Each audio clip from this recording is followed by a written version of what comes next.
Hello friend, आप सभी को राधे राधे। क्या आप जानते हैं कि कृष्ण जी लड्डू गोपाल कैसे बने? वो अपनी इस छोटे से बाल गोपाल के स्वरूप में कैसे आए? लड्डू गोपाल का स्वरूप इतना सुंदर क्यों है? अगर आपको जानना है तो वीडियो को आगे देखते रहिए। लाइक, चैनल को सब्सक्राइब ज़रूर करिएगा। और जानने के लिए कुछ कहानियाँ भी मैं आपको बताऊंगी।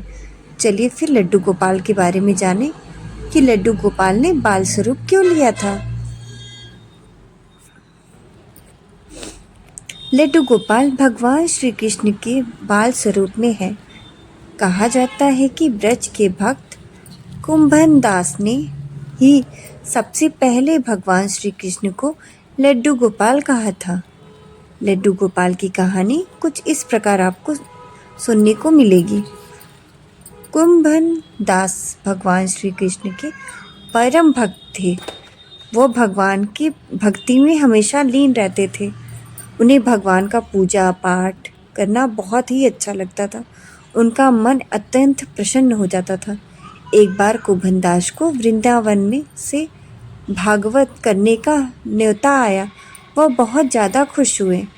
कुंभनदास ने अपने बेटे रघुनंदन को भोग लगाने को आग्रह किया कि मैं जा रहा हूँ, तुम मेरे श्री कृष्ण को हमेशा बरोबर भोग लगाते रहना। रघुनंदन ने भोजन की थाली ठाकुर जी के लिए सामने रखी। रघुनंदन ने बहुत देर इंतज़ार करने के बाद ठाकुर जी से भोग लगाने का आग्रह किया। रघुनंदन की पुकार के बाद ठाकुर जी ने बालक स्वरूप धारण किया और भोजन करने बैठ गए। कुंभनदास को शक हुआ तो उन्होंने एक दिन लड्डू गोपाल बनाकर थाली में रख और छुपकर देखने लगे। कुंभनदास ने स्वयं श्री कृष्ण को बालक रूप में देखा तो वे दर्शन के लिए दौड़े चले आए। उनके कदमों में बैठ गए। भगवान, मैं तो आपके दर्शन पाके धन्य हो गया।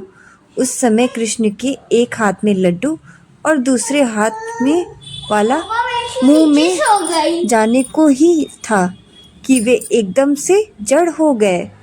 इस घटना के बाद से ही उनकी इस रूप में पूजा की जाती है और श्री कृष्ण के इस स्वरूप को लड्डू गोपाल कहा जाता है। इसीलिए कहा जाता है कि मन से किया हुआ पूजा हमेशा फलित होता है। भगवान किसी भी रूप में आके अपने भक्तों को दर्शन दे देते हैं। जैसे कि रघुनंदन को कृष्ण भगवान ने अपने बालक रूप में आकर उन्हें दर्शन दिया। आप लोग भी भक्ति भावना से पूजा करें, कभी न कभी भगवान के दर्शन आपको हो जाएंगे। बोलो बाकी बिहारी लाल की जय। आप सभी को राधे राधे।